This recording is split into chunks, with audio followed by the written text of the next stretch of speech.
Have you ever laid awake at night, like staring at the ceiling, like your heart pounding in your chest, not because of a monster under your bed, but because of the one in your head? Have you ever replayed a conversation, like a single sentence you uttered, and felt a wave of regret so powerful it felt like you were drowning?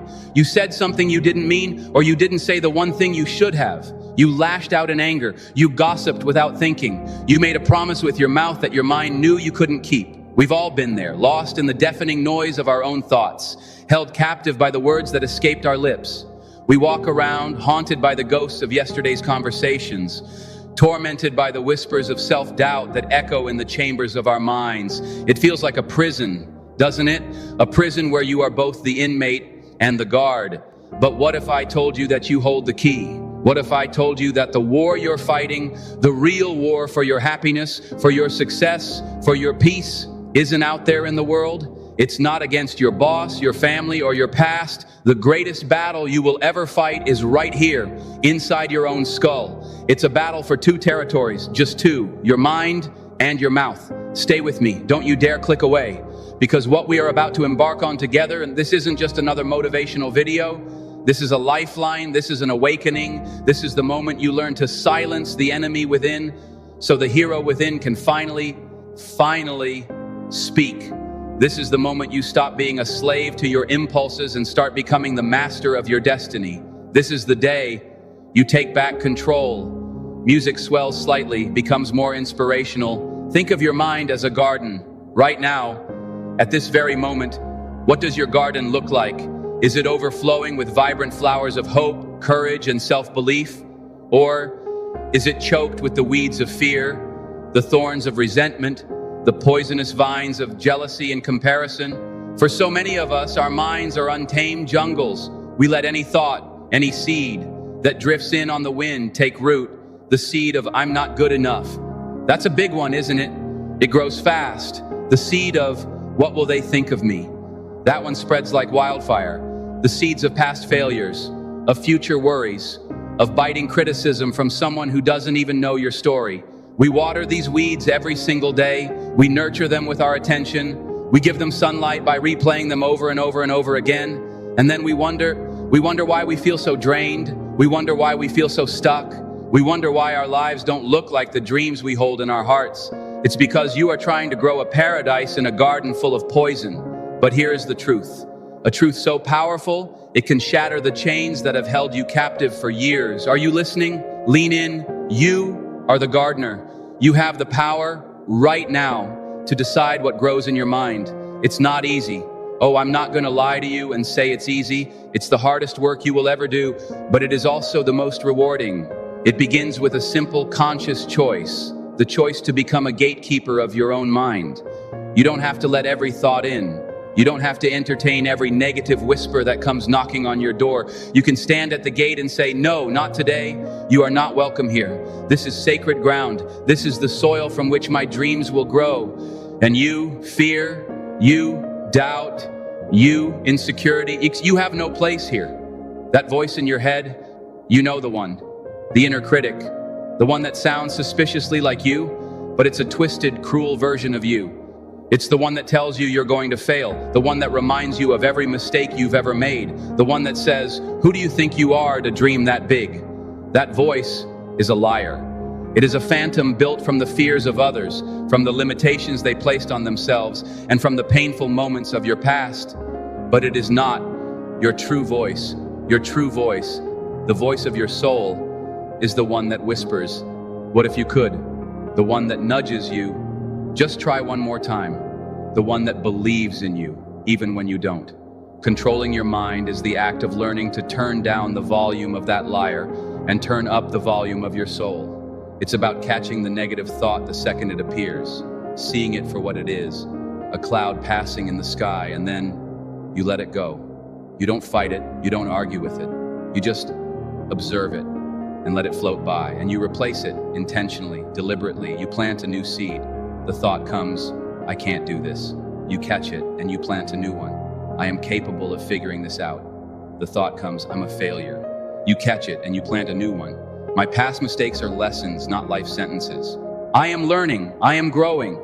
This is not about pretending problems don't exist. This is about choosing what you focus on, Do you focus on the problem, or do you focus on your power to solve it? Do you focus on the darkness, or do you turn your face towards the light? Because what you focus on expands.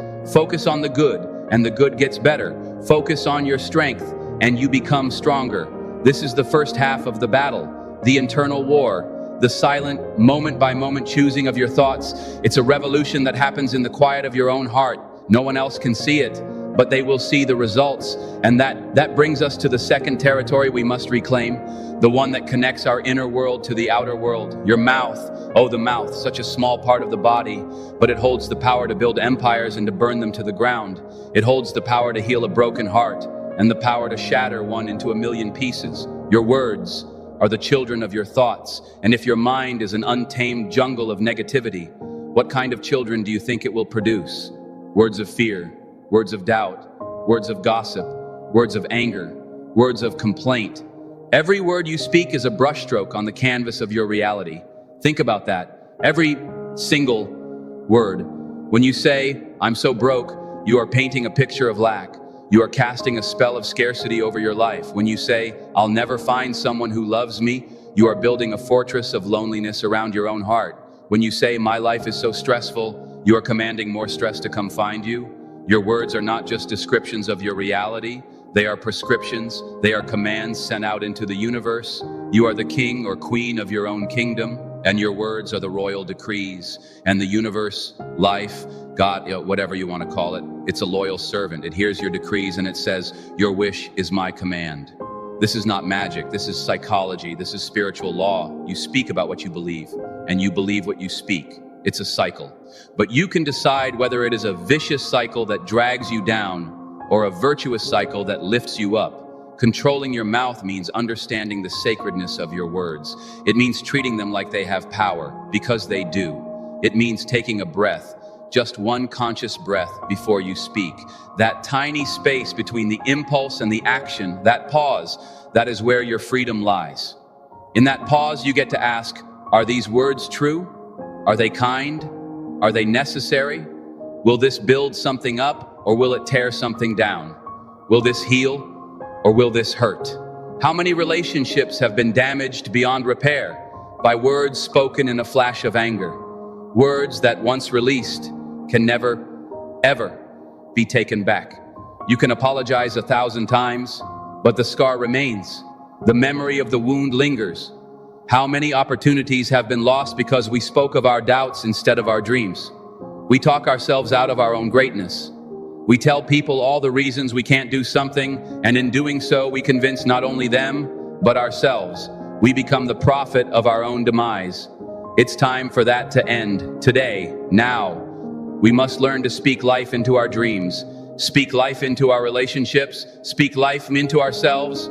When you wake up in the morning, before you even check your phone, go to the mirror, look yourself directly in the eye, and speak words of power. You are strong. You are capable. You are worthy of love and respect. Today is going to be an amazing day. Something wonderful is coming my way. It might feel silly at first. The liar in your head will scream, "Who are you kidding?" Let it scream. Your job is to speak with more conviction than the liar, to speak with more faith than your fear, to drown out the voice of doubt with the roar of your own self-belief. Do it until you feel it. Fake it till you make it is not a lie. It is the process of reprogramming your own mind. You are giving your subconscious mind a new script to read from. And then, carry that sacred practice into your day. When you talk to others, practice the art of speaking with intention. Stop gossiping. It's poison. When you speak ill of others, you are only dirtying your own soul. The temporary satisfaction you feel is a cheap thrill that leaves you feeling empty and smaller than before. Choose to be the person who speaks of people's strengths, not their weaknesses. Be the one who encourages, not the one who criticizes. You will be amazed at how the world begins to change around you because you have changed. Stop complaining. Complaining is praying for what you don't want. When you complain about your job, your finances, your health, you are anchoring yourself to those negative circumstances. Instead, start speaking of solutions. Start speaking of gratitude, even if it's small. I am so grateful I have a job that provides for me while I work towards my dream career. I am so grateful for the money I do have, and I am a magnet for more. I am so grateful for the parts of my body that are strong and healthy. This shift from complaint to gratitude, from lack to appreciation, is the secret ingredient to a joyful life. It is the master key that unlocks the floodgates of abundance. It is the most profound form of control, because here's the secret. Controlling your mind and your mouth isn't about restriction. It's not about being boring or inauthentic. It's the complete opposite. It is about liberation. It's about liberating yourself from the prison of anxiety. It's about liberating yourself from the chains of regret. It's about liberating yourself from the opinions and judgments of others. It is about becoming so solid, so rooted in your own inner peace and power that nothing and no one can shake you. Can you imagine what that feels like? To walk through your day with a quiet confidence, a mind that is a peaceful sanctuary, not a chaotic battlefield. To know that your words are tools you use to build the life you desire, not weapons that accidentally destroy it. This power is not reserved for a chosen few. It is your birthright. It is sleeping inside of you right now, waiting for you to awaken it. It starts with one thought, one word, one moment of conscious choice. Right now, in this moment, take a deep breath with me, in and out. Feel that? That space, that stillness. That is where your power lives, in the here and now. Not in the past you can't change, not in the future you can't predict. Right here, you get to choose the next thought you think. You get to choose the next word you speak. So what will you choose? Will you continue to let the weeds grow? Will you continue to let your words be careless and destructive? Will you remain a prisoner in your own beautiful, magnificent mind? Or will you make a different choice today?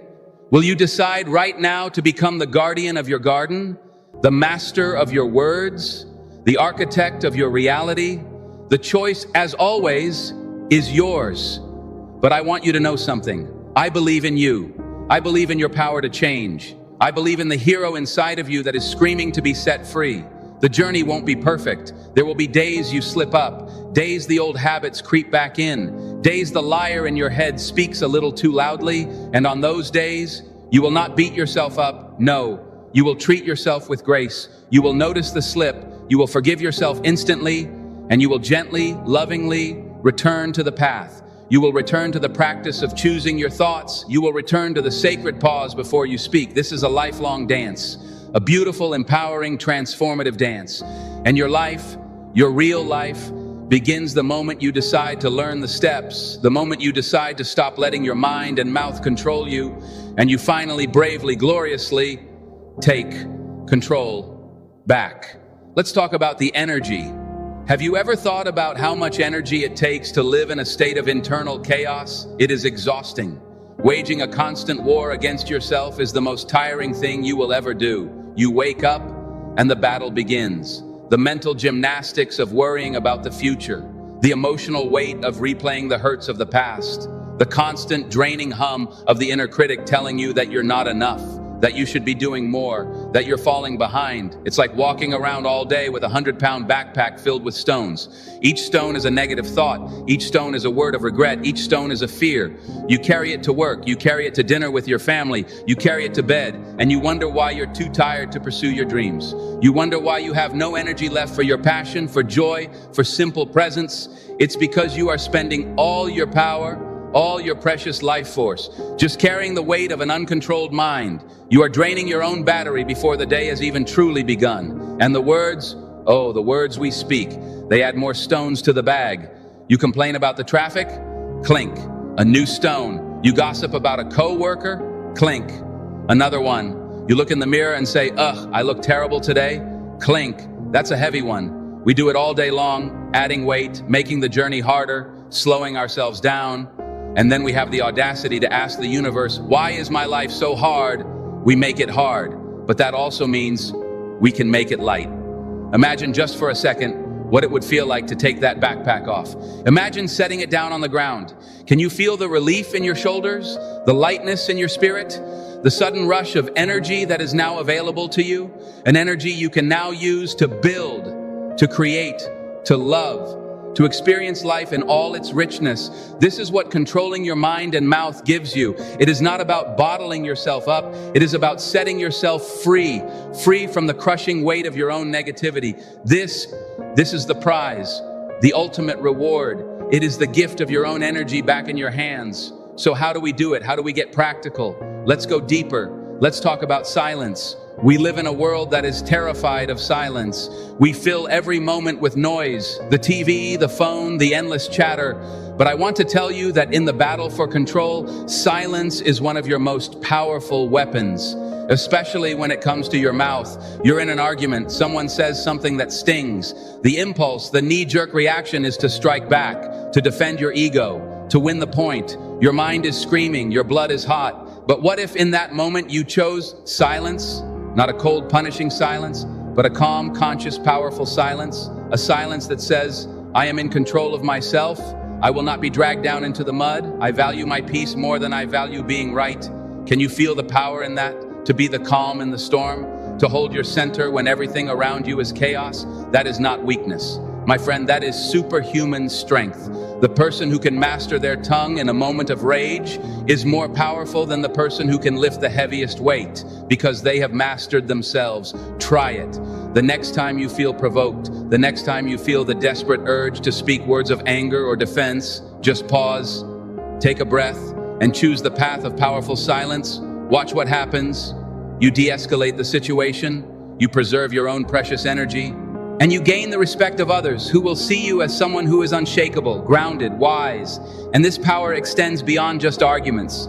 Think about the words you speak about yourself to others. We have been taught that it's humble to put ourselves down, to deflect compliments, to talk about our struggles more than our victories. Someone says, wow, you did an amazing job on that project. And what do we say? Oh, it was nothing, or I got lucky, or well, I messed up this one part. Stop doing that. You are poisoning your own well.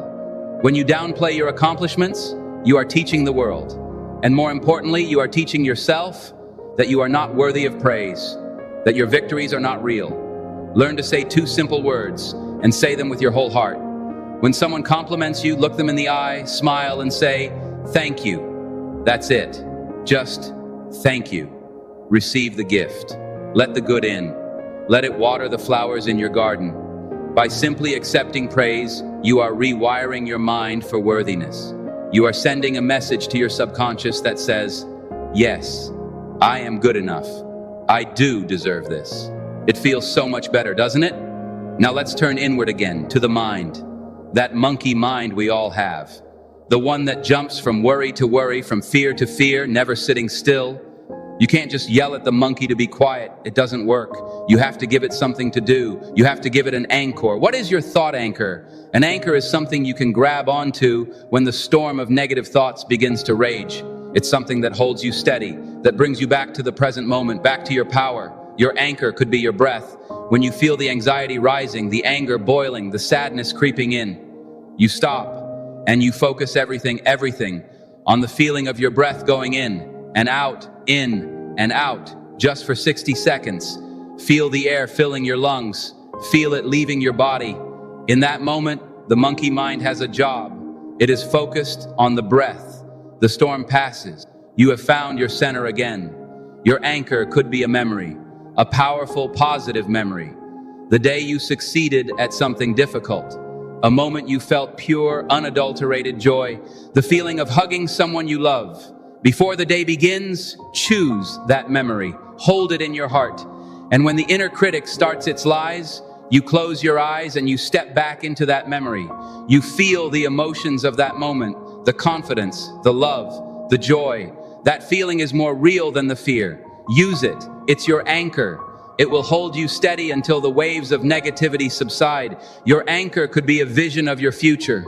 A crystal clear picture of the life you are creating, the person you are becoming. When you're feeling lazy, when you want to give up, you bring that vision to the front of your mind. You see it, you feel it, you taste it. That vision will pull you forward. It will remind you why you are doing this hard work, why you are choosing to be the gardener of your mind. Find your anchor, name it, Practice reaching for it. It is your ultimate tool for reclaiming the territory of your mind. And as you do this work, as you practice pulling the weeds of negativity, as you practice planting the seeds of power, as you practice the sacred pause before you speak, as you hold on to your anchor in the storm, something miraculous begins to happen.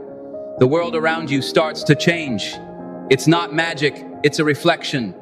Your outer world is always a reflection of your inner world. When you are a source of peace, you attract peaceful people and situations. When you speak words of encouragement and kindness, you receive encouragement and kindness in return. When you operate from a mindset of abundance and gratitude, opportunities for abundance flow to you effortlessly. People will start to look at you differently. They'll say, "Hey, there's something about you. You have such a calm energy." They won't know about the internal battles you're winning. They won't know about the weeds you're pulling or the seeds you're planting. They will only see the beautiful garden that is your life. This is the journey, from chaos to calm, from prisoner to master, from being a victim of your own thoughts and words to being the victorious creator of your life. So I am asking you now, not tomorrow, not next week, now. What is one weed you will pull today? Is it the weed of "I'm not good enough"? Pull it. And plant the seed of "I am worthy" and becoming more capable every day. What is one word you will consciously change today? Will you stop complaining about the one thing that always bothers you and instead speak one word of gratitude about it? What is your anchor? Decide on it right now. Feel it in your heart. This is your moment. The past has no power over you unless you give it power. The future is a blank canvas. Your paint is your thoughts, your brush is your words. What kind of masterpiece will you create? What will your legacy be? Will it be one of chaos and regret? Or will it be a testament to the incredible power of a human being who truly decided to take control of their own mind and their own mouth, and in doing so, built a life of unimaginable peace, power, and purpose? This is your calling. Answer it. The journey starts now. Take a deep breath and take the first step. I promise you, you will not regret it. You are powerful beyond measure. It's time to believe it. It's time to live it. Go on. Your true life is waiting. Life.